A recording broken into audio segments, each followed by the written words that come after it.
My identity, it's really come down to service. I've really found that I can continue my identity to enjoy to serve through other platforms. I don't have to so much worry about how many people I can reach, more of the individual relationships. 10%, 10%. So what does that leave us in the middle?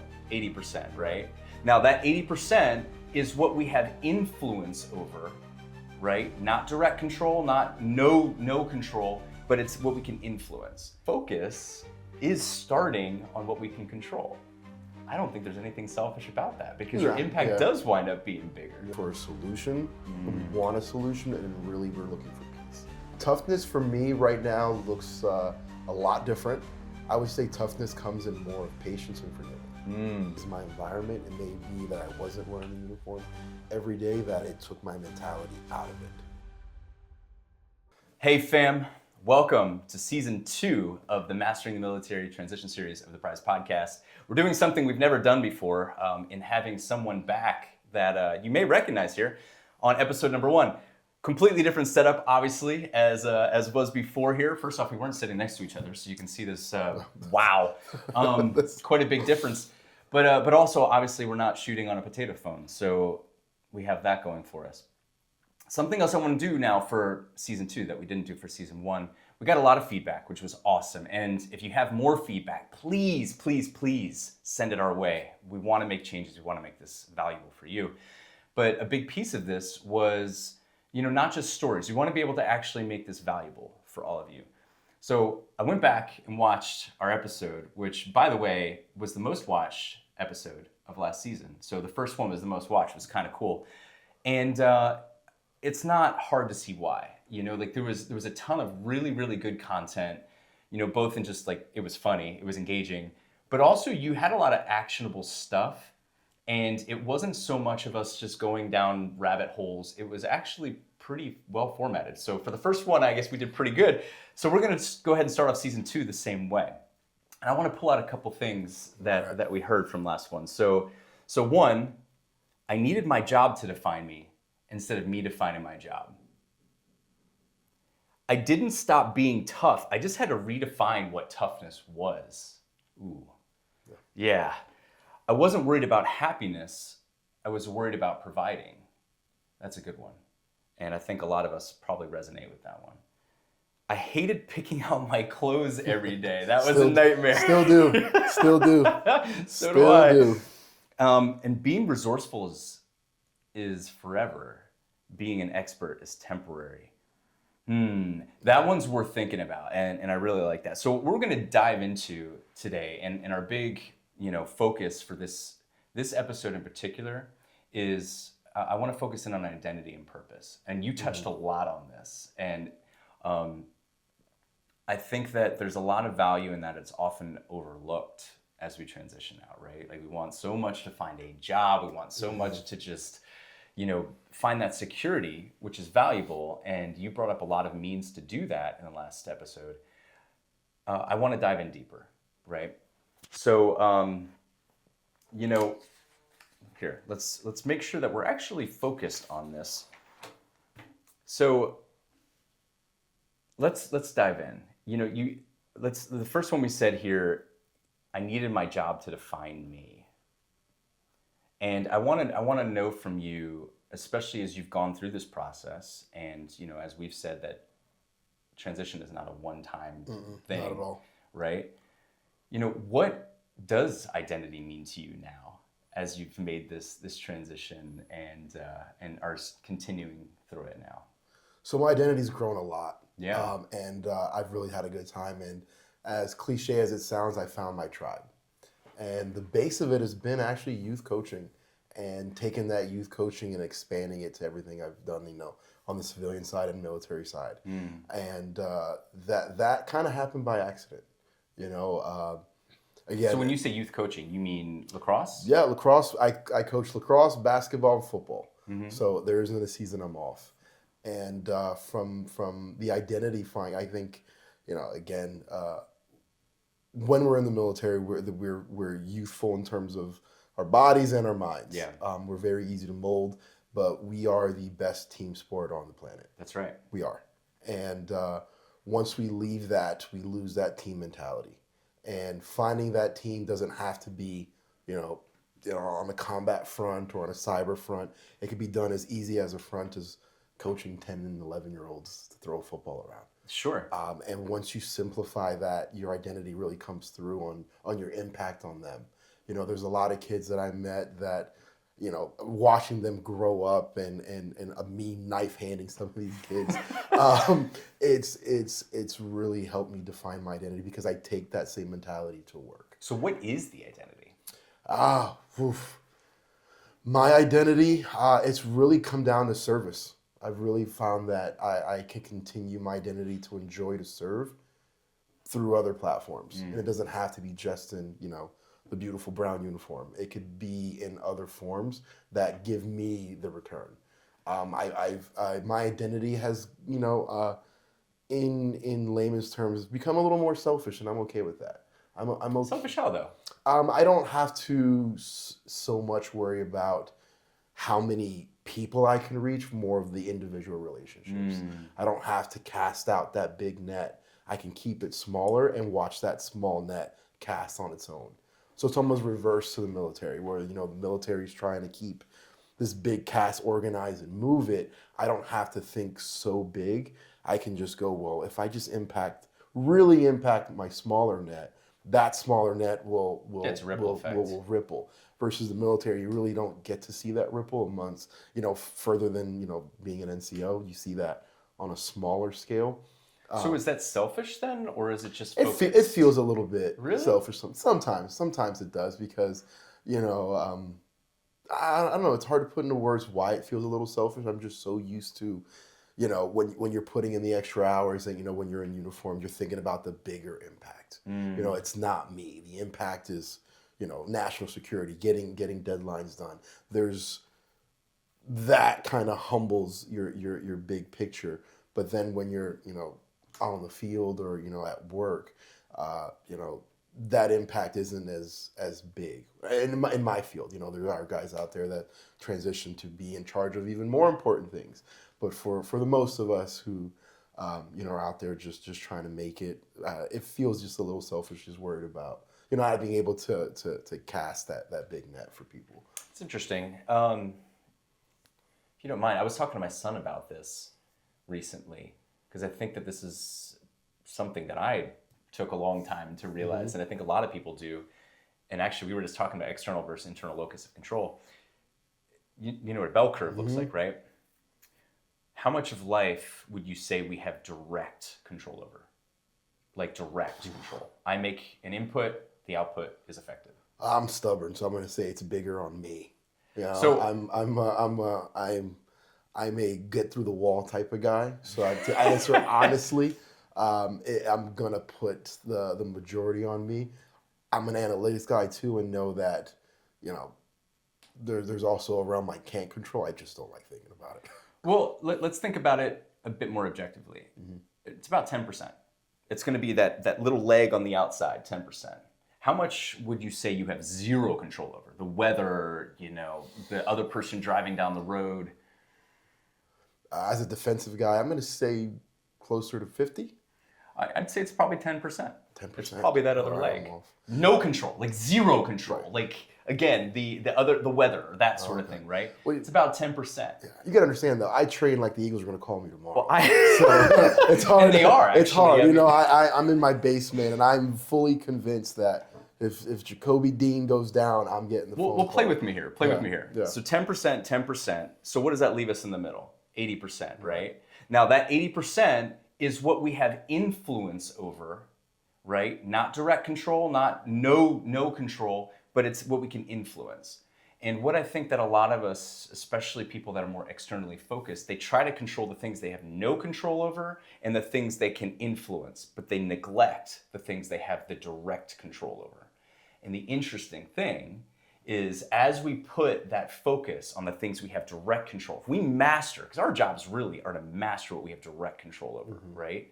Once we master that, we can then really start to master the things we have influence over, right? And I think that this is where you're getting into, because you do have really good control over what you can control. Right. So those things that, like running through the wall, the things you can influence, right? You're able to now play in that realm because you have that control.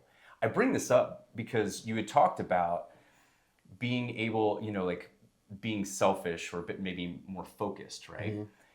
But that focus is starting on what we can control. I don't think there's anything selfish about that, because your impact does wind up being bigger. Yeah. So thank you for letting me go down that rabbit hole. Thank you. But I think that that's really important, because I think a lot of people have the tendency to focus on the things that are out of our control, or the things that are just within our influence, without putting direct focus on what we can control. And what does that buy us? Excuses, right? Because now it's out of my control. Yeah. I couldn't do anything about it. I think that that's actually a really, really interesting thing to put focus on. So I love actually that you are focusing on what you can control in smaller, because it bleeds out into everything else. Yeah, and I think part of why I focus more on that is, no matter how much money we make or whatever happens, we can't control time. That's right. And I've really realized how important time is. I have a 12-year-old, coming in 2 weeks. I can still remember, holding. And now I have a kid who's looking at me in the eye, and I remember that time and how fast it's come. So not putting focus on the uncontrollables is giving me time back and peace back. I've really want to dedicate a lot of my time to finding more peace. Not solutions, but peace. What does that mean to you? Solutions, I come to find that I really enjoy the journey of things. The ending, at the end of we had a great football season. Winning it didn't matter. I received more peace seeing all these kids grow up and me grow up as a leader. Yeah. And peace doesn't end. Peace has to be ongoing. And I bring that back to transitioning, is that I think we're looking for a solution. We want a solution, and really we're looking for peace. Yeah. Because the solution is temporary sometimes. Because the solution that you think you wanted may not be the one you really wanted. Because I thought the solution when I was transitioning was just getting a job and making the money. Right. And that wasn't it at all. And then once I started to realize that if I find peace, if I work at a spot that understands that if you put work into me, I'll put double back into you, that gives me peace that I'm being invested into, just like in the military. The military is very cheap. We don't waste money. Most of your NCOs are doing 9-10 jobs. So they're spread thin, and we become extremely resourceful. We become, extremely overwhelmed. And once you work somewhere that invests in you to find your peace, the return on veterans are amazing. I'm curious, actually, when you say peace, I wonder if you actually mean peace in the sense of like what most people might think of as peace. Yeah. I don't know that you do. I don't. My understanding of peace, I think, may be a little different. So help me understand that. Let's dissect that a little bit. What do you mean by peace? So for my peace is almost an agreed lifetime commitment that I have to continue to do this one thing, which is. Is it acceptance? Yeah, I would put it more in acceptance. I joke with my wife. If we don't butt heads every once in a while, do we really have peace, or are we just ignoring each other? Even at work, don't be scared of the flare-ups. Just again, have that acceptance or that peace that it's always going to be there. I know that I'm never going to stop being a veteran, so I had to come to peace with that. I know that I'm always going to have that in me, or over me. I'm always going to have that marketed to me, because that's. In order to reach out to people, I have to put that out there. So I have to be at peace that I'm always going to have that label with me. And that comes with, stereotypes, it comes with, stigmas, and I've come to peace with that versus trying to fight it or put this direct Band-Aid on it. I love this, actually. And it's funny, because this is actually a nice segue to the next piece here, redefining toughness, right? Yeah. I was listening to Alex Ramosi the other day. I love his stuff, but one of the things he was talking about was we all suffer. Suffering is a part of life. It is a tax that we pay just for being human, right? Just being alive, right? And being able to choose your suffering is important, right? David Goggins as well here, right? He's all about like pick Enjoy one pain thing to suffer and every just single sit day. there. But I think that is Peace. peace. It's a peace. It's It's a peace. accepting the chaos, right? It's a piece. It's a piece. You know, when I think about my most chaotic times was applying for jobs because I was spraying and praying. Yeah, I was applying. I wasn't in peace mode. I was in chaos mode. Fighting and life. I was applying for every job that I felt like I could do. I wasn't using the correct verbiage. I wasn't going through the right platforms on my resume. I was just shooting at whatever and hoping something landed. And that net got really big. And with a really big net comes really big letdowns because 1,000 misses burns. 10 misses doesn't burn as much as 1,000. And when I tell you, I know I had more than 1,000 applications. I was probably putting in 300 a week. So what's the learning and maybe the guidance that would come out of that? That Chris who went through that big cast may come up again, and instead of approaching it with chaos, approach it with more of a peace mentality that it's going to happen, and there's going to be a way out as long as you shorten. I'm going to say this 1,000 times is shortening the net. In order to get to the small net, you got to throw out the big net. And now for me, there's more of a peace when that big net Chris has to come out, because he understands that you have to dwindle it down with a little bit of chaos.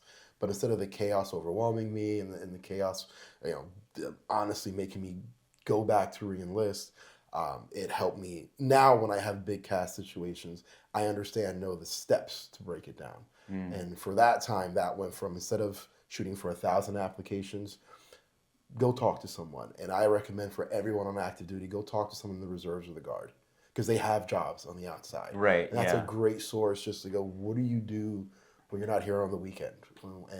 And really listen to their story, and then understanding what your values are. What do you really approach? Because once that money comes, where do the values go? Is it your time? Is it your purpose?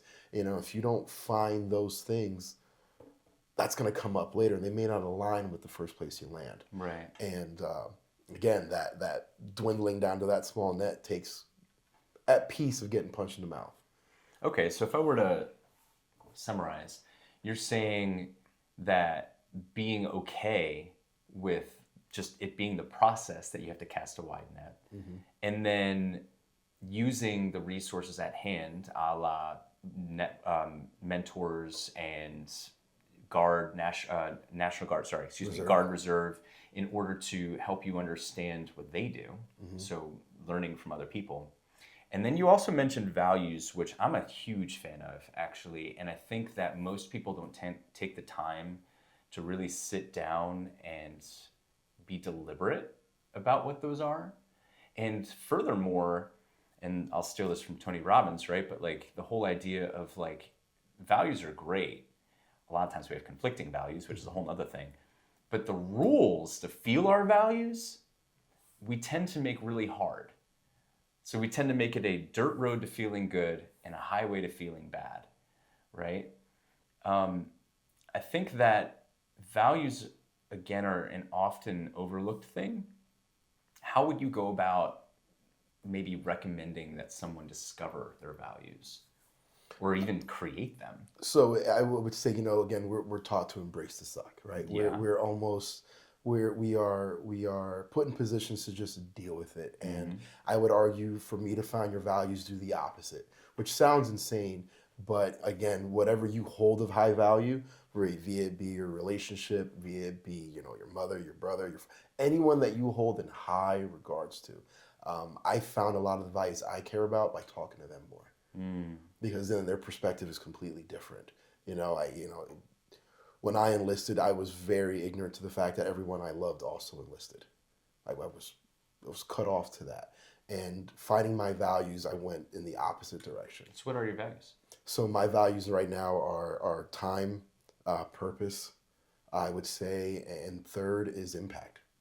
I really care about impact, and I don't have to make it. And when I say impact, it doesn't have to be, again, I'm in banking. It doesn't have to be a $30 million deal. The impact could be as small as just a conversation. So not putting so much pressure on what I do every day, just a small impact every day, a small impact on something, on someone. in terms of time, managing it better. We tend to take for granted how well we think we manage time, and we really don't. Yeah. We really don't. My phone will tell you different. It's just time became very different for me once I found my values. Instead of, I get a lot of flack. Well, Chris, you're coaching, you're on these boards, and I go, well, these are temporary things. And now instead of looking at time as being so little, I'm looking at it as so big. Is that I only get to coach my kids for X, Y, Z That's times. right. Yes. I only get that, instead of going, well, I lost 4 hours to this or 6 hours to that. I go, well, it's a short window. It's really not forever. It's only pain is temporary, and time is temporary, and the things I invest into aren't these time-sucking things. They're really not. They may look like that to someone else who's, oh, well, you're at practice, you're here. And I go, well, no, it's small. We have a lot of, if you wake up early enough, there's a lot of life. And I think we have to switch that mentality that we don't have to figure it out that quick. Well, here's a hack. Look at your phone and see how much screen time you spend. Yeah, I know. You know what I mean? Yeah. Most of us spend way guilty. too much time on our phones, Yeah. and it's just a time suck, to your point. And what could you do? What could you do with another 2 hours in your day? Because what's really interesting is even those that think we're really good with their phone probably spend upwards of 2 hours on our phone. Minimum. Which is wild. Minimum. I do it to my kids. I'll pull their iPad and go, hey, what'd you get better at today? And they'll, well, this, and I'll pull their iPad. I'm like, you had 3 hours on here, buddy. Like, what'd you get? I'm like, hey, I'm not knocking the 3 hours, but what'd you do on the iPad for 3 hours? Right. Did you look at something? And most of the time, Roblox. they look down. They're like, no, I didn't. And I don't do it. I do it just to give them, an understanding of like, hey, like, shine the light. 30 minutes of doing something else could have went, a long way. Yeah. And again, back to my point with impact. I used to think, oh, I have to work out 4 hours a day. Well, no, consistency is better than putting in a ton of hours. So instead of me working out for 3 hours in a day and then not recovering for 3 days and being dead sore, I cut it back. I've taken those small little micro transactions into my bigger transactions. From the way I interact with my clients, from the way I interact with my wife, even our fights. Like, what's the point of having a 4-hour fight? Just break it up. It works for me. It works for me. Nice. But the same thing that, go back to, transitioning for veterans, small wins every day. Instead of small wins go a long way because it allows you to adjust. Yeah. If you don't leave room for adjustment, you're gonna drown. Oh, I totally agree. Consistency is king. Yeah. Consistency is king. And hey, look at the data behind like a New Year's resolution, for instance. Which I don't believe in. Well, I mean, I think, hey, goals are great. I think that the real takeaway here is consistency, right? Because you see, it's like, I think it's something like 23% of people have already fallen off by the second week of January. And then it's something like, and I'm going to butcher this, but it's something like 60% of people have already dropped off by like March. Yeah. And that's wild. It's literally something like 5% of people are still going by December. Consistency is king.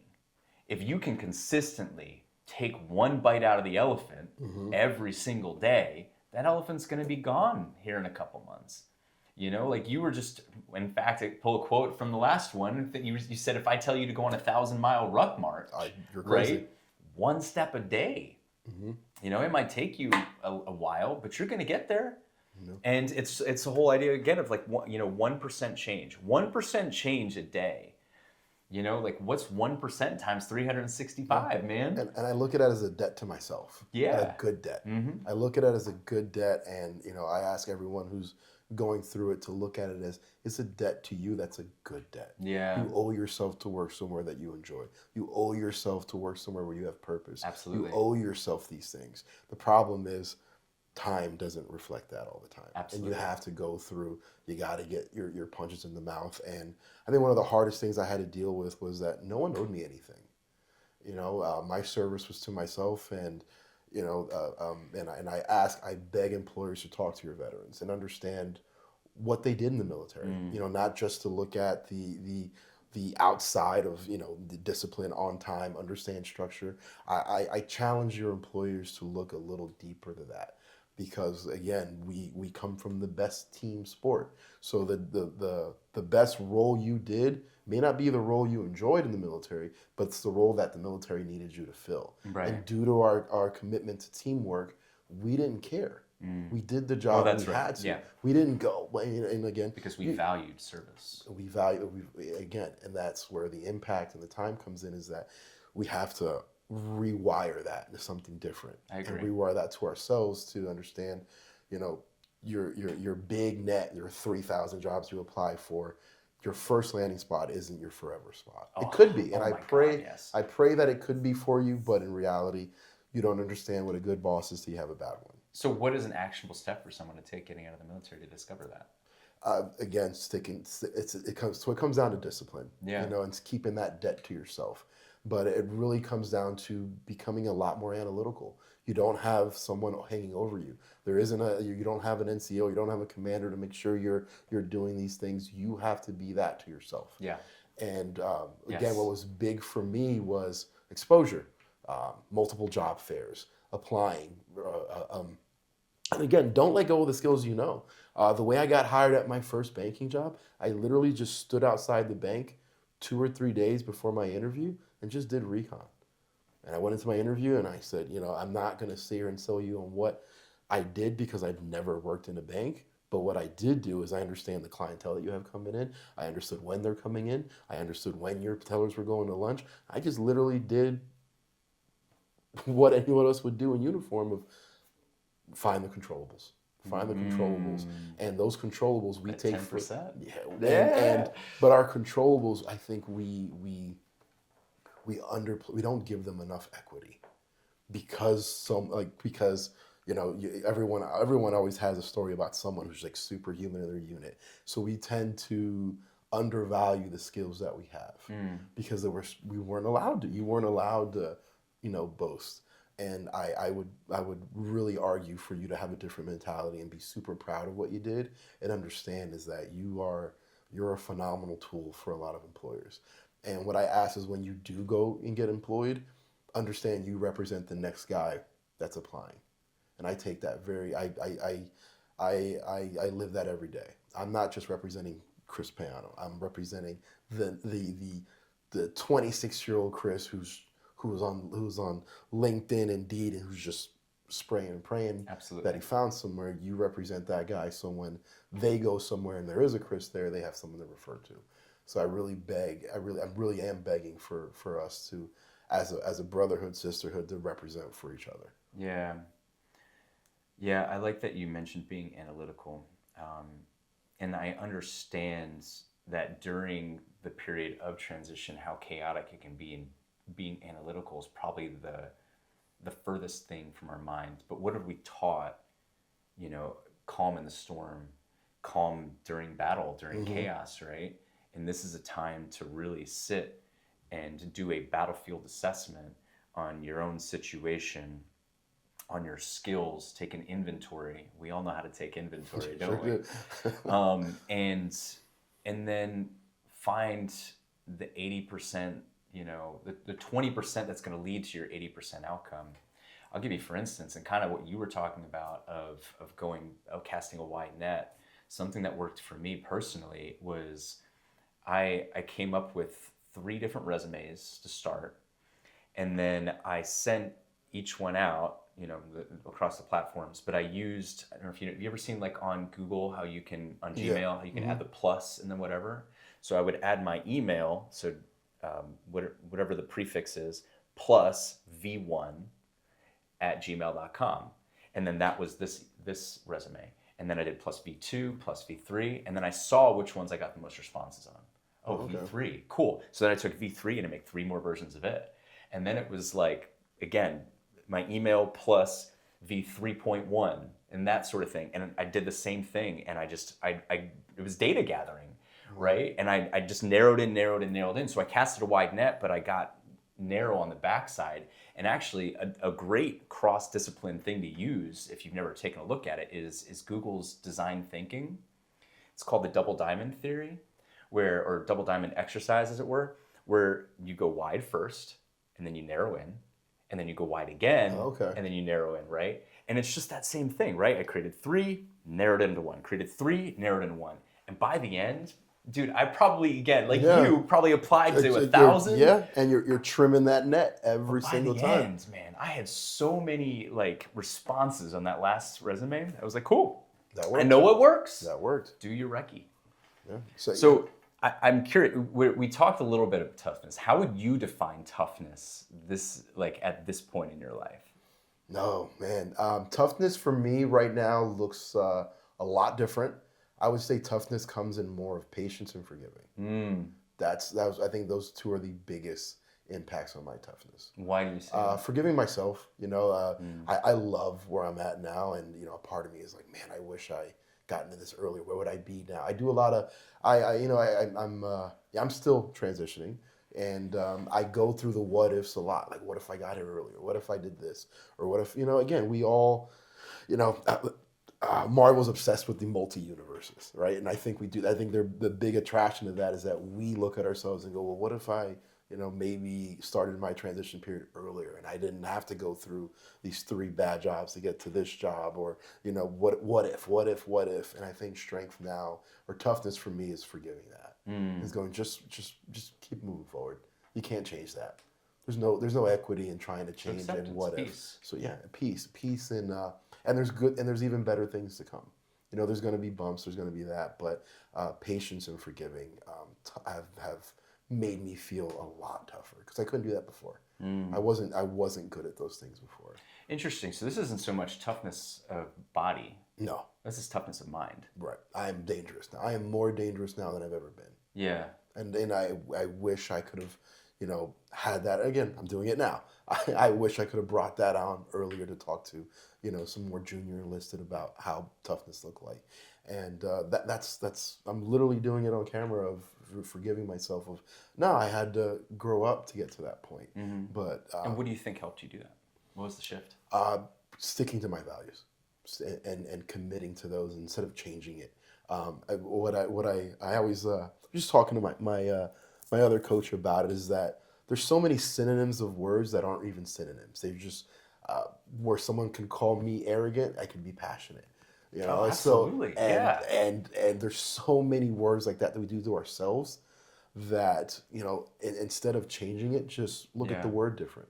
Change the perspective different. I'm not A, I'm really B, and B is really close to A. It's just a different version. So perspective has been really big for me. Again, I am blessed to work with a lot of people from a lot of different backgrounds. A lot of them are veterans, or of the mentality, and they don't know it. I have a lot of guys that I've talked to. I'm like, hey man, you would have crushed it in uniform, man. And so I think that mentality shifted a lot for me, man. It really did. Our talks shifted a lot, and I thank you for that. And I really hope that everyone out there can find someone they can just have a disconnected third-party conversation with. That there's no fear of judgment, or you're just the ego aside, scalpel through just analyzing what's going on in the world, in your life, and it's therapy should be done in different forms. And I do it through, coaching. I do it through talking to you. I even do it through talking to my wife now, who I used to not talk to anything about it. She doesn't know. Well, no, I as someone who committed to her, she should know more about me. I owe that to her. And she has been a very big influence on getting through it. Because, her perspective is vastly different than mine. And that helps me change my perspective on how to look at things. I love that you said, what you touched on there, of she doesn't know. Can you talk to me about the dangers of that phrase? Oh, a lot of dangers. I think a lot of people will agree out there. When my wife's like, "I'm hungry," I'm like, "You don't know what hungry is." I'm like, there's this chip on our shoulder, and there is, and we, I'll say it, we deserve that chip, because if that chip's available to a lot of people, it's free to enlist. So if they want the chip, they can come get it. But we shouldn't hold it against people. No, not at all. We shouldn't hold it against people at all. I think what I was trying to get at there was, what's interesting about that phrase is it doesn't allow them to know. We're the wall. Exactly. We are That's the wall, right. and we want them to get over the wall, but Right. we're just building another brick higher. You say you can't understand, or they don't know. Well, they don't know because you're not letting them know. And that even goes to your employer. Mm-hmm. But Right. and that's where I challenge employers to understand there is a wall. I agree with that. I Because think that's what it takes to be a good leader, is to really help someone understand their values and help direct them in that way too. That's how you really help them blossom, you know. Mm-hmm. Dude, that was a good one. I appreciate you bringing that up, and I think that this kind of goes back to that toughness piece as well, right? Because I think that, in my opinion, there's an ego aspect here, right? And we think that being tough is not letting people in, when in fact I think that toughness really is letting people in and setting your ego aside. And it bleeds into a lot of things. It bleeds into your resume writing. It bleeds into your interviewing. It bleeds into things you're not aware of. Yeah. Oh my God. It bleeds into a lot. Like I look back Parenting. at some things and I'm like, hey, that guy should have cracked me. But being 250 helps. But there's it bleeds in a lot of things, and we're not aware that we're doing it. Yeah. So again, I think a lot of reflection could be good and bad. As long as you have a good attitude going into your reflection. Oh yes. What's the purpose? Yeah, you can take that shovel and hit gold, or you can hit that shovel and hit some things that you can't bury again. Well, yeah, and I think that it's what's the intention? What are you going into it to do, right? Are you going into it to grow, or are you going into it to beat yourself up, right? I think that what's really interesting is the whole idea of, like, have you ever seen a really shitty movie? Yeah. How many times have you gone back to watch that really shitty movie? Not much. Yeah, right? Yeah. How often do we go back to visit our really shitty thoughts? Pretty frequent. Yeah. How does that make any sense? They happen, I'll tell you right now, between 2:30 and 3:15 is when, did I really do that? Like, Yeah. Did I really? And then, I'm like, oh, well, But start the the point day. remains, right? Like, why would we go back? And to your point of time, dude, why would we waste our time going back to revisit old, shitty thoughts that don't serve anyone or anything? And I get it, we're human. This is not unnatural. It happens. We do this. This is a silly human thing that we do. But it doesn't serve us. We didn't heal it. We didn't heal it. It's going to keep popping up till we bop it on the head and put it back where it needs to be. And that's where the anxiety comes into play. It does. That's where the shutting down comes in. Again, I always thought, I'll just do the job. My employers won't understand me, and I was okay with that. And it wasn't okay, because they do want to understand. They do. There are people out there that genuinely do want to understand. Absolutely. And they're not easy to find. No. I'll be honest. I would love to say that they're a dime a dozen. They're not, and that's where the skills that we learned come into play, which is perseverance. Again, that's where that forward mentality, that external, that's where all that comes into play. Is that we have to do that, but instead of doing it for the greater good of the military, we have to do it for ourselves. We have to make ourselves in a ratio term. We have to make ourselves the U.S. or the world defense. We have to put ourselves as that, and that's where I go back to saying it kind of feels selfish, but it's all right. But it's all not, right because it bleeds out to everyone you talk to. Right. It bleeds out into your Right. kids. Dude, a phrase that I heard somewhat recently, that punch in the freaking stomach? What you don't transform, you transfer. Yeah. Yeah. Right? Yeah. So it's not selfish. Yeah. For you to work on yourself, you are making your kids stronger. I think about that daily. I think about that all the time. And I think it also revisiting some old relationships can help that. Again, talk to your buddies, talk to them. Don't do the everything's fine talk. Like, really, really understand what's going on, because you could get them to see that through a really good conversation. Would you define that as toughness? Oh, 100%. Yeah. 100%, which I didn't before. Before it was out of sight, out of mind, but now it's, again, patience, value, time. That comes into play. And not everyone you talk to has to be another veteran. I mean, well, one of my best friends that I talk to now, he's a teacher over at Liberty, and he understands everything. And I actually go in there probably once a month and talk to students about it. Really? Yeah, and there's no pulling. It's just honesty about my experience, what it's done. It's done a lot of great things for me, and I think the press right now kind of isn't showcasing all the positivity of it. But again, for everyone who wants to be part of a big team, it's a really good decision. Yeah. It's a really good commitment. Yeah. So the values piece is interesting to me. And I've touched on this in an earlier episode, but you were just mentioning anxiety and working through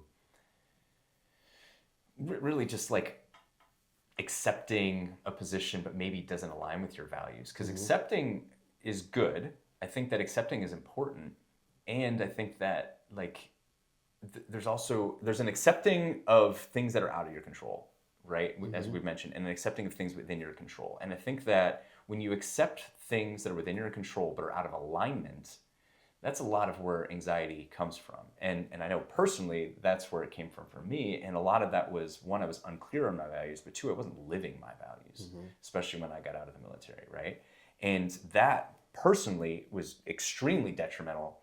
And by the way, started in the military. Yeah. Because I was not living who I wanted to be, and that led to a massive amount of anxiety.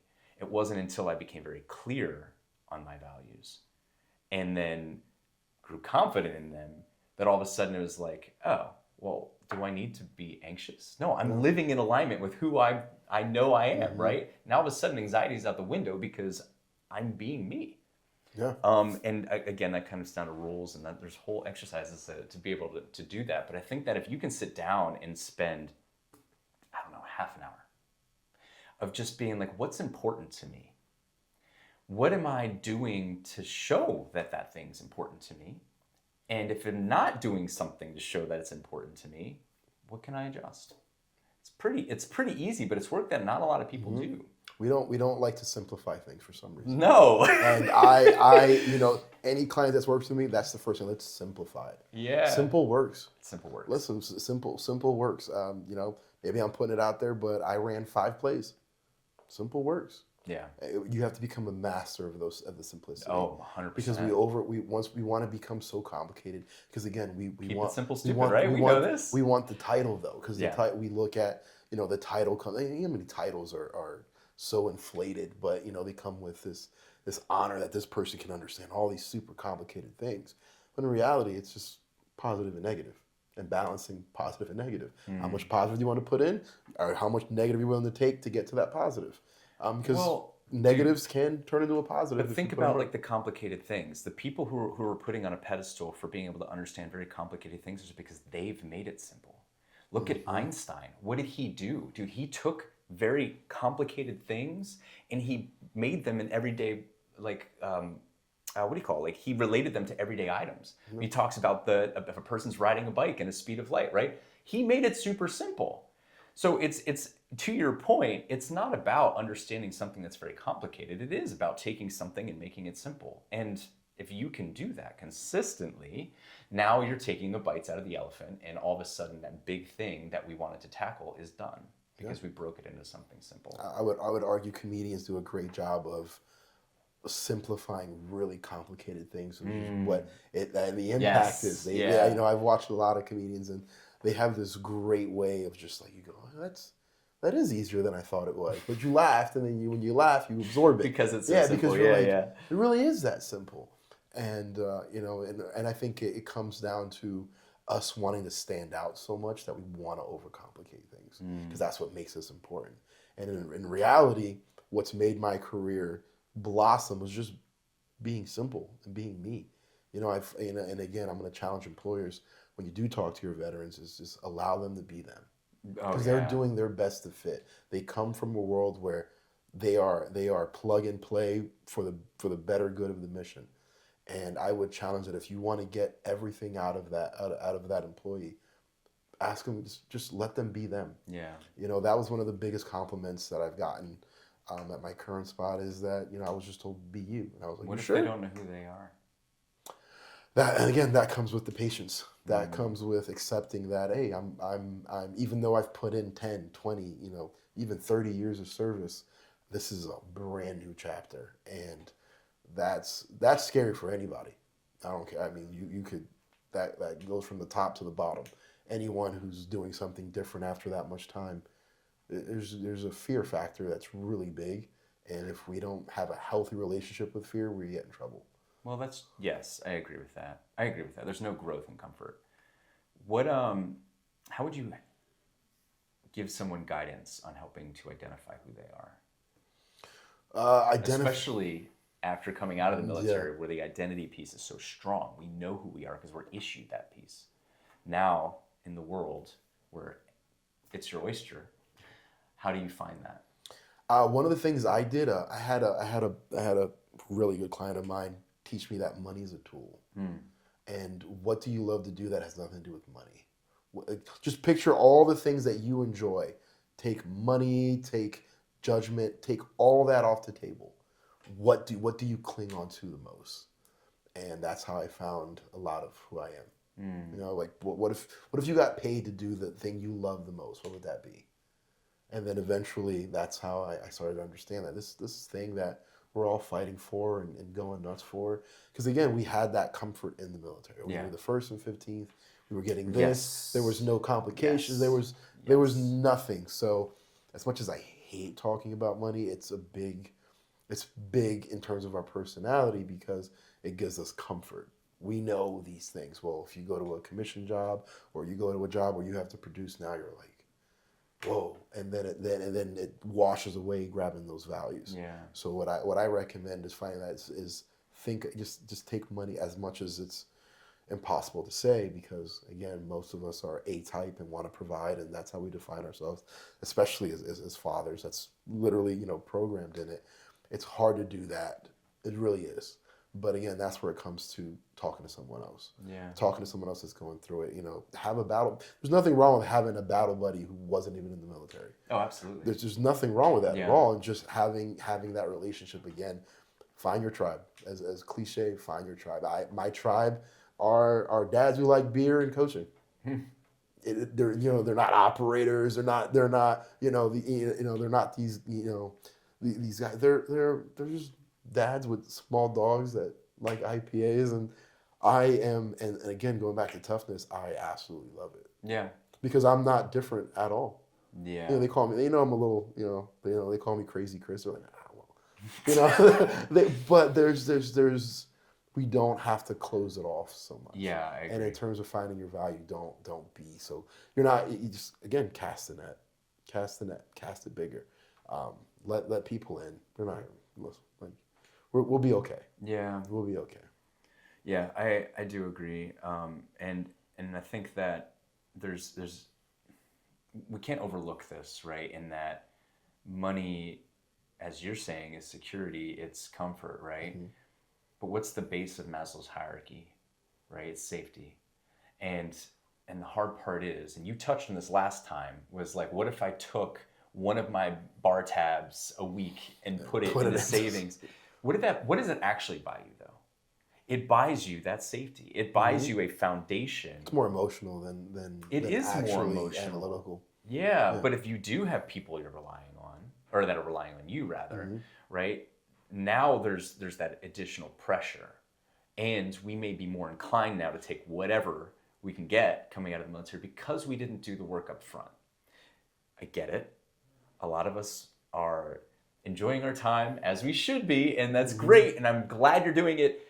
And coming out, now all of a sudden, there's this big piece of pressure because people rely on us. And my base need is not being taken care of. How do you overcome that?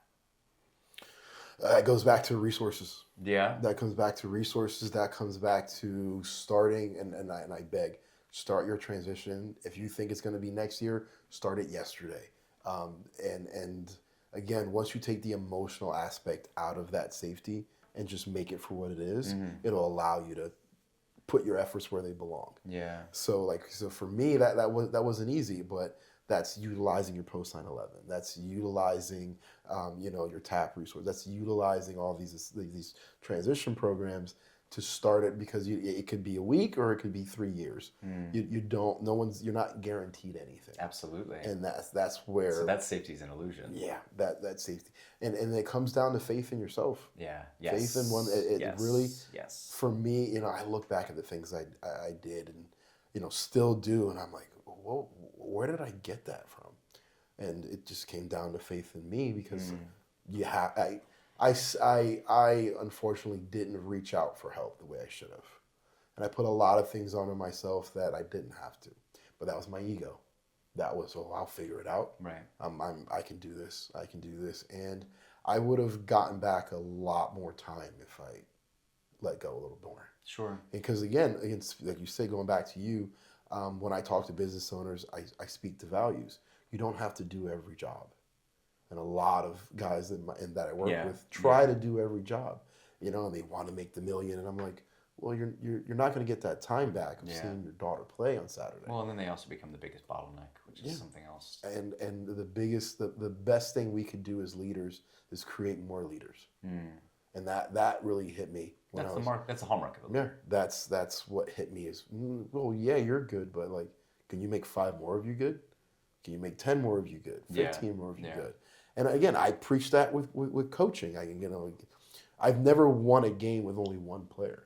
No, I have 11. You have to forfeit. I've never done that, but yet when we're transitioning, we somehow forget that, and we go, well, we could do it all. And that's where the spray and pray comes with the resume writing. That's where not reaching out for help happens and being so A-type minded that the thing that we're actually really good at, we don't apply to ourselves. Oh, absolutely. And I'd love to really nail down what that is. Because I've done it and I did it and I don't even know how to really word why I was like that. And it may be because of my environment. It may be that I wasn't wearing the uniform every day, that it took my mentality out of it. So we're dancing around this. Last time you talked about providing versus purpose. And so I would love to get your thoughts on that dichotomy of happiness versus providing, right? And which, again, we've been dancing around this. There's the safety, and then there's the, what's actually going to, there's the short-term safety versus maybe in some ways the long-term safety here, right? What's your thought on that? So for the long-term safety, it came into, again, peace with I always want to develop. I always want to grow. Yeah. Instead of being linear, that I want to be this, and that, I just want to grow. However that, and I've let go of the leash of being linear, that I want to be that, I want to be that, I want to be that. I just made peace with growing, and that's my long term. I know at 70, if I make this peace now, I'll have even more time at 10 years, 20 years, or 30 years from now that I can continue to provide and still be happy. Yeah. So I think we need to stop leaning on titles or salaries to make us what we are, and understand that investment in ourselves. If I had to start over tomorrow, I would be okay. Yeah. Because of that commitment to growth and that piece of, I don't have to fight a million people. I just have to fight me. And if I beat me, I'll be okay. Oh, I don't even think it requires, this is just my take. I don't even think it requires fighting. Now, I was talking to my son about this recently, of everything that I do, I shouldn't say everything I do, but there's a good number of things that I do earlier in the day that are battles with my own mind in order to get myself right for the day, right? And it's working out, it's taking a cold shower or whatever. It's those sorts of things where your mind's going, no, or it's getting out of bed sometimes, you know what I mean? Yeah. But it's this, that's the battle. And I also think there's this idea of fighting life that I think a lot of people are caught up in. And this goes back to that bell curve, right? We're trying to control the things that's uncontrollable. And I think it's really a really incredible metaphor of the martial arts master, the person who is really, really good at martial arts. What do they actually do? Are they fighting the other opponent? No. What they're doing is deflecting the energy so that opponent is fighting themselves. They're experts at countering. Yeah, they're experts at redirecting energy. And that to the accepting point is really, truly, in my opinion, a true secret in life, right? If you can learn how to redirect the energy of the situation, right? Now you're, and I've said this on the show before, right? But now you're taking horse shit and turning it into lemonade, right? Mm-hmm. Now you're really able to take a bad situation and make it good, not because you're fighting it, because you're taking the energy of the situation and you're redirecting it. That's awesome you say that. I actually had a really good talk with my wife about, when we do get in an argument, it's not me fighting you. Yeah. It's us fighting the argument. Yeah, absolutely. And I transition that to work. When I work again with struggle is, our mentality is very different. We take the fastest, straightest possible path. Yeah. And unfortunately in the corporate world, it may be a Z, a G, or an F to get somewhere, and that's not going to change. What can change is you bettering the relationship with the people along that journey. And that comes from understanding I'm not arguing with you. I'm arguing with us getting to the solution, us getting to the end of this, whatever that may be. We're on the same team. And I think veterans have to, employers and veterans can have that. Again, once that relationship becomes a symbiosis, it's really impactful. Well, this is something that we have practiced at. We're really good at this, right? At being team players. But then that employer, that's where I challenge that employer to let him be there. Yeah. Let him be there, because where he or he or she doesn't have in an experience or direct job, they have in that. Yeah. They have in that. The will do the job. Right. I joke around with my employer. I'm like, hey, I can bring up camaraderie. You just can't see what I'm doing. Like, what do you mean? I'm like, just the way I would do it wouldn't work. It would work, but you guys wouldn't allow it. Yeah. You know what I mean? And it's just it really comes down to like having like a shark team within yourself, and each one of them have a different responsibility, but they're all at peace with each other, which is what we do on the outside in the military. We all have someone we didn't like, but we knew they could do the job. Absolutely. And it didn't matter. We never second guessed it. And we weren't the priority.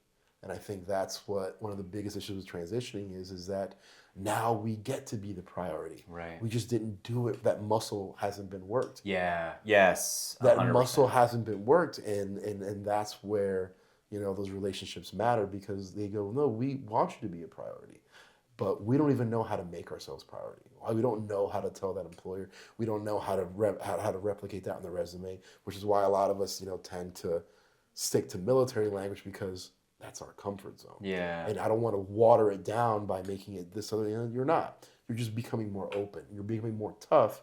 You're growing that toughness by allowing who you are and marketing yourself better by allowing that in. And how do you break through that? That's on you. That's that man in the mirror. That's that self-conversation of, if the people you're providing for, whether it be yourself or that's an acceptance you have to deal with. And I would argue for military leaders, for senior leadership, to have that talk with their guys transitioning. Is that I still want to be a phone call away. I still want to be there to, just because we're not, working together anymore. I want you to, these are the things that I really saw in you and value. Because again, our senior leaders are mentors for us. And just because we leave doesn't mean we still can't talk to them. Absolutely. They're not banned. There's it's like, well, you're not on a DSN, you can't talk to me. No, that's not true at all. So I would challenge senior leaders to help, not just go to TAP, not go to that, especially senior leaders. I mean, they wrote your reviews. They wrote, they know your impact outside of just your role. And I would challenge that, still talk to them. You don't have to cold turkey the military. It could still, be part of your mentality. Well, I think that the salesmanship, we talked about this last episode too, that's a really, really challenging thing for a lot of us to overcome, of being able to talk about ourselves when we get out into the world, because in ways it feels icky, right? To borrow a term from my wife. But there's a reframe, I think, to be had here, right? Is, what's your end goal? Why are you doing it, right? Now, first off, you did a lot of great things, and you're a valuable human being. You've done a lot of awesome things in the service, and it's helped make you who you are today. So you have gifts and such to offer. Now, being able to talk about those things, to sell yourself so that you can provide, so that you can have safety, so you can honestly be fulfilled and be happy and grow into the human being you want, is a hard thing to do, but it's a vital reframe to be had. So do you have any thoughts or techniques on like how to break through that barrier of to be able to sell oneself? Sell yourself to yourself. To yourself? Yes. What, in like 100%, a mirror, like practice it? However you want to do it. Yeah. For me, it was walks. Sell yourself to yourself. So if you don't believe what's coming out of you, no one else will. Yeah, 100%. And that comes back to living those values. Again, you don't have to recreate the wheel. If you're authentic about it, people no tech will ever replace, a good gut feeling. And if we can sell ourselves to ourselves and go, and again, it's not easy to get rid of that self-doubt, but if we believe we can do it, and we will get there. Yeah. We will. You will. I promise you, you will. And that's 100%. If you really believe you can do it, nothing. You don't stop yourself by your label. And I know exactly that feeling when you're doing that. You're doing your application, or you're a protected veteran, or you this, and you're like, am I? I don't like. Yeah. Like you no one's explained this to me. You're like, well, I don't want that special treatment. I am, but I also don't want to list injury. I don't want you to think I'm limited. But you gotta understand, why is that employer asking that? What's the incentive on their end? Yeah. So I till this day, remember that page, like, I want to get it because of me. I want to get it because of me. I don't want to get it because you have to fill a number. I don't want to get it because you want to put me on like a brochure. I want to get it because Chris earned it. Yeah. And there has to be a because I earned it. Yeah. Yes. Thank you. Yes. Yeah. There has to be a meet in the middle of that. That employer doesn't always know. Yeah. So you can't hold them to this ridiculous standard like they were next to you and they weren't. And the ones that do, they tend to gravitate and be able to do it, but you don't know what you don't know. Yeah. And I always bring it down to what I do. My clients don't know till I put it in front of them. Like, hey, you shouldn't do every job. I see you count on your fingers. I love you. You're really good at this task, but you shouldn't be doing your accounting. It's nothing wrong with letting that go. Yeah. And then, and that's where when you let things go that you're not necessarily confident in, you can focus on the confidence and let those things bring you up. Because then that's how you can sell yourself, is go, oh, well, what are your weaknesses? Well, these are the things that I had, and these are the things I did that's what they really want to know. They're not really asking you, well, did you not do 50 push-ups in a minute? Did you have weaknesses? They're looking at how did you, that when they ask in an interview, what's your weakness? They're asking, what did you self-analyze? What did you self-critique? And what was your path? Yeah. This is what I wasn't good at. This is how I became good at it. Or I gave it to someone else to do. Yeah. They're looking for self-leadership, which we have. Yes. Oh, I couldn't agree more, man. Yeah. I want to transition a little bit. This is different. So you talked about hating picking out your clothes. I still do. And I understand this, but I'm curious to know what's really behind that. What's behind really hating picking out my clothes? Well, I mean, it's being bigger. It's hard. It's just that it comes down. Browns just works. I really, honestly, now that you say it, I really don't like standing out. And clothes really make you, like, again, we market ourselves. Yeah. And I think and it's crazy that you say this now, I think my real stigma of not liking my clothes is I don't want to be judged from an external point.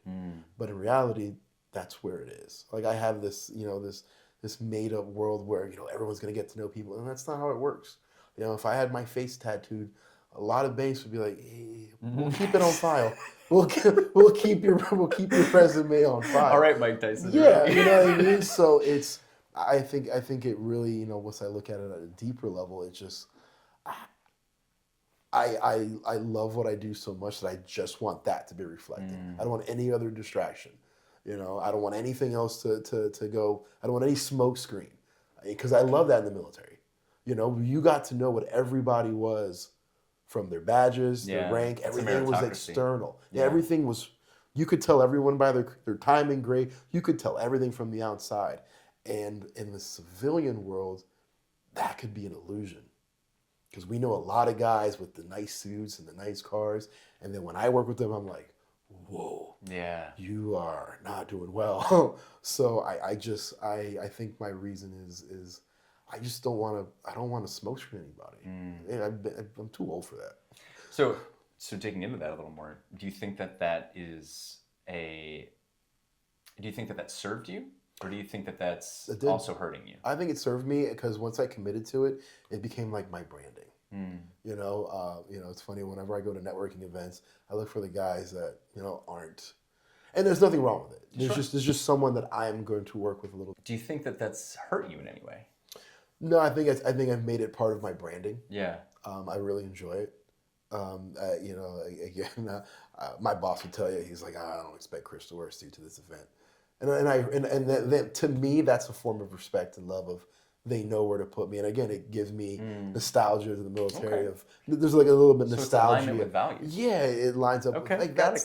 that's not Chris's thing. But then I understand, and where it comes back to the military is that it's a small reminder that I am part of a shark team. I get to have this little niche in this big, and that's why I really do advocate for veterans to transition to smaller companies.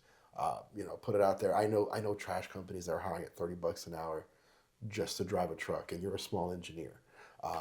These smaller firms offer you to be a lot of you without the big, big stigma of the big company. So I really recommend to, and those guys aren't on LinkedIn. Those guys aren't on Indeed. Just get outside, go down and go. Every one of these small firms needs someone that you did. They need a salesperson, they need a bookkeeper, they need a mechanic. All these small firms need what these big firms also need. So I really, really, really advocate to just door knock. These guys are doing really well. If I knew trash was as lucrative as it is, I would have went into trash. When I talk at high schools and middle schools, I advocate for those. I'm like, these again, not everything is on your phone. Yeah. And I think when veterans are transitioning, they're looking for everything that's external to them. Sure, yeah. And we're not looking at our hometown like what's this trash company doing? What's this roofing company doing? What are these small firms doing? Because again, that's where I think you eliminate a lot of that having to kiss the frog by being part of a small firm, because you can figure out more of yourself versus getting lost. Yeah. So I think that advocates for a lot. So if anything I really put behind is, there's nothing wrong with going to a small firm. No. You may wear more hats, you may get spread a little more thin, but that gives you more of an opportunity to find yourself. Well, I think in ways you're talking about being resourceful, and that's something we've talked a lot about on this show, and I think it's one of the most valuable things that we have to offer as veterans. And last episode you talked about resourceful is forever, and I agree with this. It's a muscle that we do. Still live it. So what's a way do you think that veterans underuse that? They're looking for resources. They're not looking at the resources under the rock. I think they're looking for under the rock. Yeah, they're looking for the resources that are just, again, external to them. They're not diving deeper into the resources that are literally down the street, which, again, your networking events, your small firms. Like, there's a lot of resources out there that aren't going to come out and grab you. Yeah. You kind of have to look for a couple of them. You have to get into explore mode. There's an app out there that helps you, navigate all that, and I think those are the ones that don't have, how do I put it? They don't. They do a better job of narrowing people down. I think a lot of resources cast a big net, and then they keep you in that big net. Yeah. So it's resources that funnel, and I think it's hard. That's what we're looking for: resources that funnel. Yeah. Well, and so resourcefulness is interesting, right? Because you can be resourceful in a wide variety of ways. And it sounds like this is just another means of being resourceful, but instead of casting a wide net, it's actually becoming a bit more myopic in your local region. So I'm curious, are there any pieces of advice that you think that veterans get that they love, but actually hurts them on the transition? That they love? Or something that we hear a lot? I keep bringing it back to just being, I think a lot of veterans love being linear because there's safety, and you don't have to be. And that goes back to the first time we talked, your identity and your job being your identity. And I think a lot of veterans just go, well, this is what we're supposed to do. Yeah. And we love that because we get to go back to our brotherhood. We get to go back where 90% of the employees are veterans. And I would challenge to make veteran more internal than an external thing. And that's where you're going to find who you are. You have to step away from it. I think that's the biggest that's the big step, is to go, the thing that gave me the most safety, I have to literally like step away, sail away from it, and explore somewhere else, but still have the rubric, or like, you know, the syllabus of where I came from, and keep it with me. And that's big. That's big. Well, I love that you talked about making the external internal. I've never heard that before, and I really like that. It almost sounds like an exercise that we could do here is potentially take my identity as a veteran. What does it mean?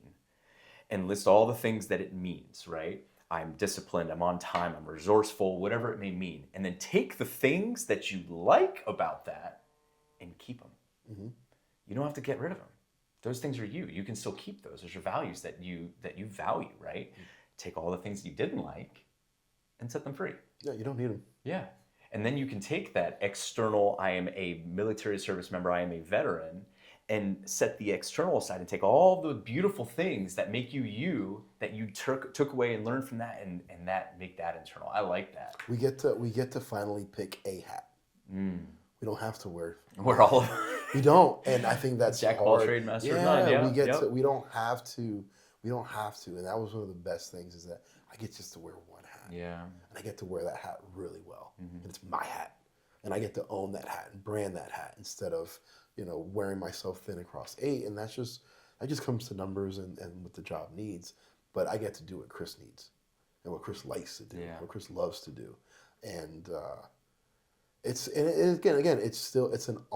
there's peace. I've made peace that's going to keep going, and that may look different. I may talk to you next season, and I'm like, hey, I'm painting, but there's a piece to the unknown I have, because my base is so strong. Yeah, I made my base so strong and so tough, in a way that tough changed for me. Yeah. So if I'm at peace that my tough will always change, I'm good to go. I'm with you. You know, I told my dad, you're the richest man in the world. He was like, no, I'm not. And my dad's an Army veteran, you know, Marshall, and he was like, what do you mean? I'm like, you know, both your sons are healthy and doing pretty okay. Your grandkids live down the street. You're retired, and we're all here for you. You're rich, dude. Yeah, You're rich, and like, he took a step back, and I was like, you know, I said to him, I'm like, and I'm getting there too. You know, like one of the best things to see is everyone around you that you put in time and effort into for. You get to see it. Man. Yeah. Like, enjoy it. Yeah. Because he had a hard time, you know, letting that mentality go, and because he had to, you know, it was a different time. Their resources weren't what they were, so there wasn't that ability to take off that hat and go find it. Just, again, providing was his only thing. Safety. And now I get to tell him from my end, you know, thank you. Yeah. Thank you. It's That's not awesome, man. I get to say thank you, and Beautiful. like enjoy being rich. Quit being a crabby old man. Just enjoy, like, stop being these old crabby veterans at McDonald's that are complaining about, like, just enjoy it. Because I know I'm gonna be there too. Yeah. We're probably gonna be at McDonald's, you know, 30 years from now. Back in my day. Yeah, back in my day. But I got to tell him, like, listen, man, like, enjoy it, because I'm grateful. Yeah. You know, I'm super grateful. You know, I tell him all the time, I'm like, dude, sir, I survived you. I can survive anybody. But again, that came from the military. You know, but that toughness I wouldn't have had before. Sure. To tell him that, not in a million years would I be able to tell. You know. And it's so interesting, because that's not like that's a harsh or. No, it's just there's a thing out there, but we have it. But right, yeah, it's out there. It's so silly. To say that on this channel, that, you know, like, listen, like, I'm cool with saying that. You know, I you know, it's wild. Just to see. I mean, honestly, just talking to you from last episode to now, you know, I can't fake the growth. Yeah. You can hear it. Yeah. I'm even hearing it out loud, saying me it. I'm too. like, I would have never admitted that. Like, I have this ego. I'm like, dude, you got curly hair and you're a youth coach. Like, quit trying to, like, you don't have, like, this whole shell, like, Yeah. that's not it, man. Yeah. That's not it. You know what I mean? Like, I got kids right now that I coach that I know that, you know, They're going to call me when they're of age, hopefully. Hey, coach, I'm in trouble. I can't wait to come get them. And that's those are the things I get to like look forward to. So I really beg every veteran to just, those things may not be, directly in front of you, but as long as you practice those things, they'll come. Yeah. As someone who didn't think they would and was just trying to punch my way out of everything, you don't have to. It's a fighting life. Yeah, you really don't have to punch everything. Congruence. Save it. Save that muscle memory, but understand that it can be chambered. Absolutely. You don't have to have it ready to go. Yeah. You can leave one out of the chamber. Leave it in the clip. Leave it in the clip. You can go empty because it's always going to be there. You just don't have to always, be. You don't have to leave with it. No. Yeah. No, I like this idea of, and we use it maybe not in the most helpful way out in society, but the idea of multiple personalities. Because we have multiple personalities. We're good at it. We can code switch like the best of them. Absolutely. But each one of those personalities comes with a different strength. Right? And you can put names on these different personalities, right? One of the ones that I'd like to see is, I can't remember the name of it. I think it's not spiral dynamics. It's something else. But anyway, it's the idea of like, we all have within us like a sovereign, like a king, right? We all have within us like a magician. We all have within us a warrior. And I think the warrior is the one we use a lot. Right. So we're very good at using the warrior, but a lot of these other things, like the sovereign and the magician and the lover, like they don't get used as much, right? So they become not as strong because what we practice is what we have more of, right? And to your point, I think that we can holster some of the warrior, because the warrior can get tired too, just like anything else. Gets very tired. His knees and back go faster than the other ones. Yeah. I call it tactical emotions.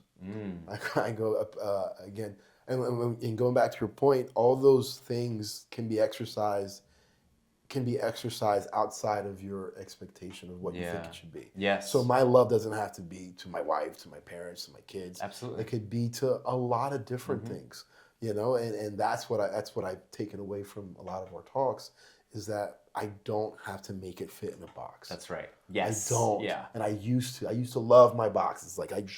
I love lining up my trains. But now I look at, I look at myself as less linear and more of a vortex. Just more of just three-dimensional. Yeah, they don't have to fit. Yeah. But yet they do really well. Because they're not, it's more of water. It fits where it needs to be. It overflows if it's not being stopped. So I've looked at it, really, really on a big expansion, and that's where I advocate for what I did in interviews is I really got good at expanding on my thoughts and zeroing in and becoming more analytical. So I really ask guys that when you're talking or selling yourself, you don't need 50 million bullets, because 10 really good ones are better than 50 mediocre ones. Yeah. So really zero in on Ooh. what you want to be and what you want to bring. Yeah. If you don't want to bring that, then don't say it. Yeah. That's the beauty of the variable. There's no, you can be whatever you want to be. And I think we're in this world where it's, if a job in the military goes away, you have to pick another one. Well, you get to be whatever you want out here. And this world's big. Yeah. And don't let the news scare you. Don't let all these, don't let fear monger. You can do whatever you want. Oh, absolutely. You can start your own. I mean, I could start a business with someone from Kenya right now. Yeah. So there's just block the noise and really find out what you want to do and only focus on that. And there's nothing wrong with having to do the job to keep the lights on, because again, we do have that in us to provide. Yeah. And you may not find out what you are until you go, oh, well, I wanted to be a cop. Maybe that didn't work out. I know a lot of guys that went that route, and they're like, hey, I just did it because comfort, culture, all these things were similar. It's a stepping stone. And that's not who I am today. Who I was when I rose my hand and swore in isn't who I am a year, 2 years, 3 years, 5 years from now. But the military does a really good job of making that person dormant because it's not needed.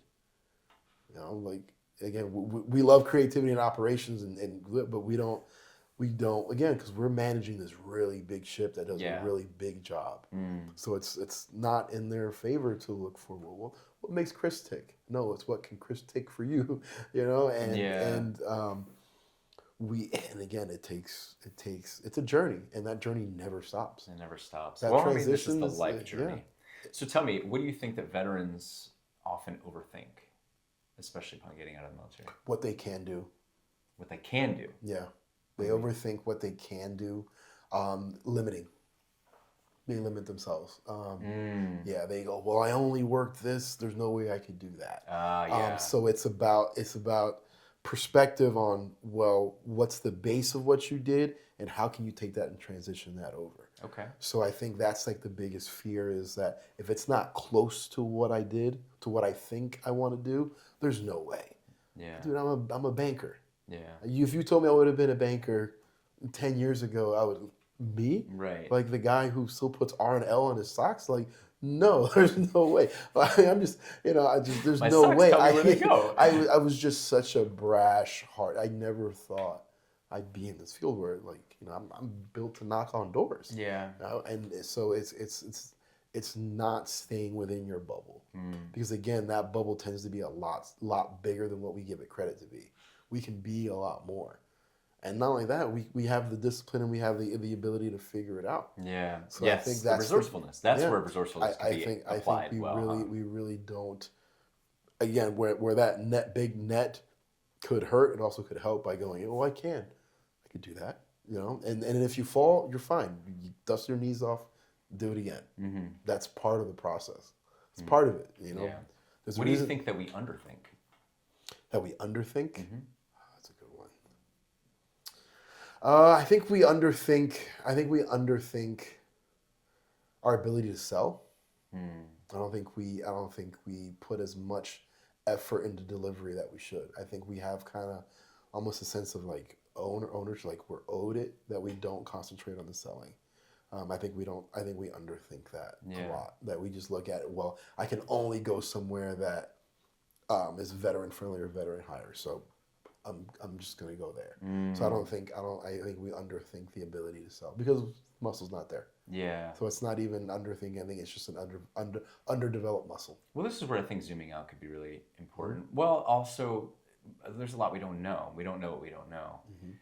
Like if you think about the corporate world, and I've never been in the corporate world, trying to say that, oh yeah, my ability to, inventory the weapon, supplies and whatnot, right, could translate into finances because I know how to keep a spreadsheet.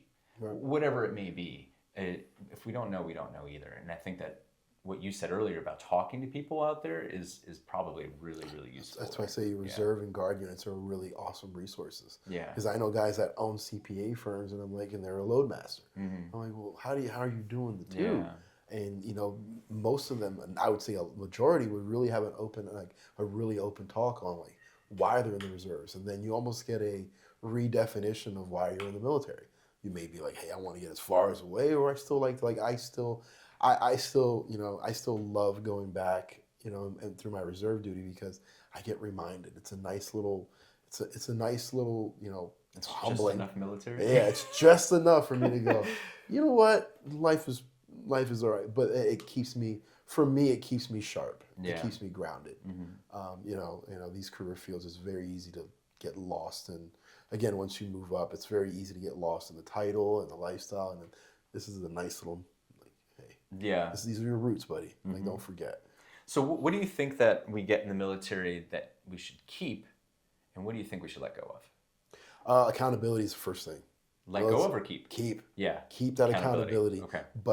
But the only thing I would tweak is make that accountability for yourself in a positive way. Be accountable. So don't beat yourself up. Yeah. Don't. And I know it's easier. It's easier to destroy than it is to create. It's easy, I tell my wife all the time, you can't hurt my feelings more than I've hurt my own. Where you think went, I have gone miles below. Yeah, yeah. Like, I do this. I'm here all day. You're only here temporarily. You're only in front of me temporarily. Absolutely. I'm here all day. Yeah. I could do some damage. Mm-hmm. Quiet that. Yeah. What's the equity in it? No. What do you get out of it? It's served you in some capacity, and it's helped make you strong and sharper. But it also really doesn't serve us in the capacity of breaking through, because a lot of times, and this is interesting, right, is that a lot of times we will not play as big as we could play because we're actually afraid of the punishing that we'll do to ourselves, which is really interesting, right? And a lot of times that's just the voice that our parents gave us. So It thank is. you, Mom and Dad. Yeah, it is, man, and it's contrast, just contrast. That's all it is. Yeah. But I really want I want veterans to keep that accountability. I don't want them to just think. I don't want them to overlook the little things that made them what they are. Making your bed, presentation, discipline. Don't just go. Don't put them in a bucket and go, oh well, that goes with the military. My 214 means that goes with it. Don't put the good things on there and let them go. Yeah, they're a really big part of it, and be proudful. I don't know if I said that right, but be proud of what you did. Yeah. But it doesn't have to be your entire identity. And it doesn't have to be ego. No. Right. No. You can be proud of what you did without lowering everyone around you. That's right. You could do it in a manner that's welcoming. I know guys that have every patch, every flag, and I know guys that I question. I'm like, you were in the military? They're very, very minimal about it. I think it's important for channels like this to give everyone in that spectrum a chance to hear what's going on. Right. Because there's guys that I've met and I'm like, wow, I had no idea you were that cool, and but I really beg for veterans to keep those good things. Yeah. Keep the positive feelings. And then relationship building. We're really good at that. And we think that once we're outside that base, we can't do it. No, we go to bars. We have a good time there. But think about how many different people that you've been able to be introduced to and then work together with in the military. I mean, this is probably going to be the most diverse crowd of people that you'll find. Ever. You won't get that as much in the civilian world, especially in certain areas of the world, right? Where it's just one type of people. But like when you go into the military, I mean, you're exposed to everyone. Right. And your ability to relate to people is actually pretty incredible, even though you have continuity, which is important. But that doesn't mean you can't find common ground. Right. And again, you learn what's important for the corporate world is segmentation. Your C-suites, your senior leadership, your middle management. That you already, every career field has their culture. And you being in the military, you can navigate through all of that. Yeah. Take that very same thing and apply it to the civilian world. You can talk to anybody. Yeah. You can talk to anyone. You've done board interviews. You've measured your uniform. You've done all these things. You understand how to read law. I mean, we play down regulations. You're interpreting law. So now you know how to read and repeat. Like all these little things that we do on a daily basis are really big for employers out here. They love that, because again, as an NCO or junior NCO, you have to understand perspective and then understand that law and make it as impactful and as fair as possible. Because you have morale to uphold, you have culture to there's so many roles to leadership in the military that the civilian world goes, well, we have a department for all of the hats that you wear. So yeah, my department's here. That's why we we are the way we are. Yeah. So utilize that and keep that. Please keep the ability to navigate through all that. Yeah. Because segmentation, culture, reading law, discipline, they're not as common as you think on the outside. They really are. Yeah. They really are. Tons of soft skills. Yeah. Those soft skills are, I'd love to redefine them as something else besides soft skills, but they are impactful. Oh, absolutely. Just to hold a conversation. Yeah. A lot of people just can't do. I make fun. I have a couple airmen that are iPad kids, and I give them crap, but even they're gonna have an advantage. Yeah. To stand out. Oh, absolutely. Even they will. Yeah. It's funny because I give them credit. They will. Even they, because I see them run to the car during child time and they're on their iPad, and I'm like, it just makes me laugh because I'm like, even they're getting exposed to something that the rest of the competition isn't. Which is why I believe youth sports are so big. And please, therapy wise, there's a program that's Veterans to Sidelines, because they've seen that coaching has been super therapeutic. Oh man, yes. Not only that, when you're transitioning, it's great networking. Yeah, it is. It's great networking. Yeah, you're absolutely right. It's great networking. If they can trust you with a kid, they can trust you with a referral. Yeah. So if you're if you're going to school, if you're doing something temporarily, go volunteer to coach. Yeah. There's someone out there who's watching who could help you out. Yeah, and it helps you be able to talk to civilians too, while not completely losing a lot of your vernacular, if you will. Yes. And also I think that a lot of us sell ourselves short in our ability to lead, and this is leading in its most basic sense. It's a good time. It is a good time. I got some nicknames for kids that, when they get older, they're going to call me. They go, all right, if that's what you call me. I'm like, hey, it is what it is. But I think therapy, it's been one of the great, again, that's where I found my tribe. Yeah. I got to find guys that, I don't have to put up anything. I'm with you. Yeah. And coaching, youth coaching, especially youth coaching, has done a lot for me. Yeah. It's done a lot for my career. It's done a lot for my marriage. It's done a lot for my relationship with my kids.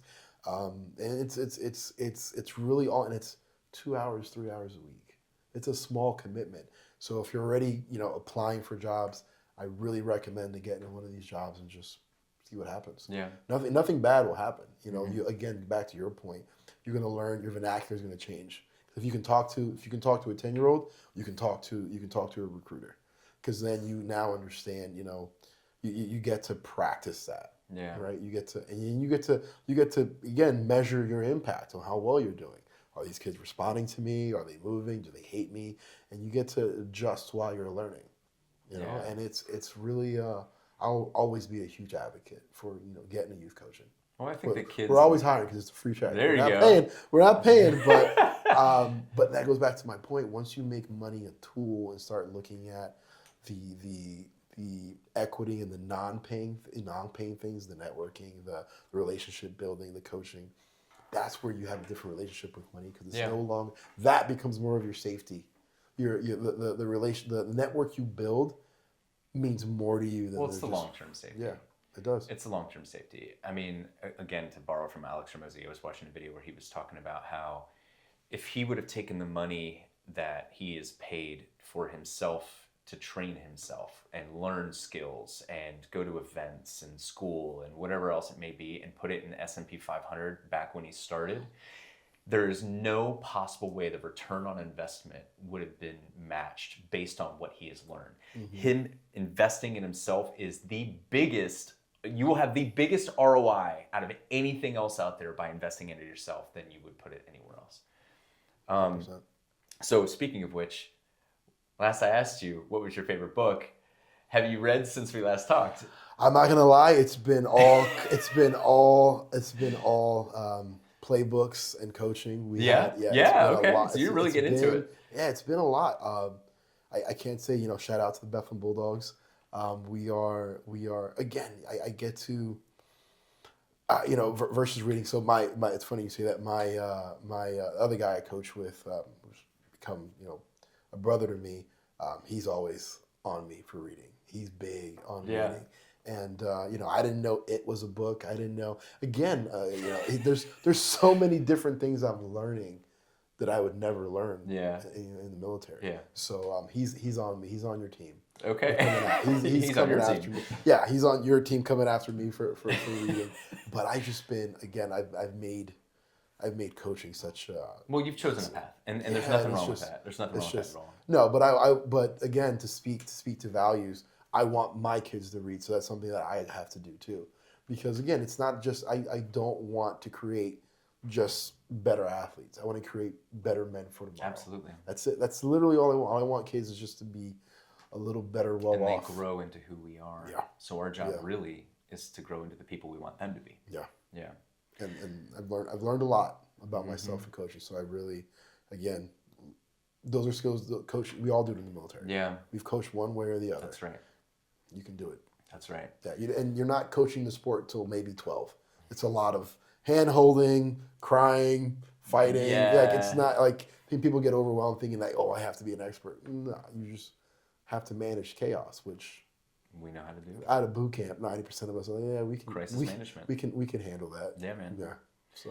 Well, I appreciate you, my friend. Thank you, brother. You are full of all sorts of incredible golden nuggets, and I appreciate you coming on and sharing them again. As always, if you have any feedback, please drop it below. Hopefully you like this style better of the content and the questions that we're asking, trying to make it a bit more actionable and providing frameworks for things. Hopefully there's some exercises out of here, and maybe I'll even drop I don't know, maybe I'll put something together and actually make it a bit more actionable on that.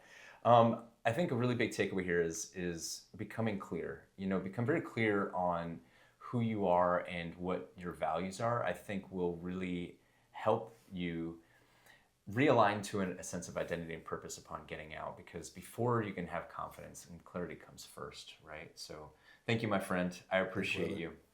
Have a good one.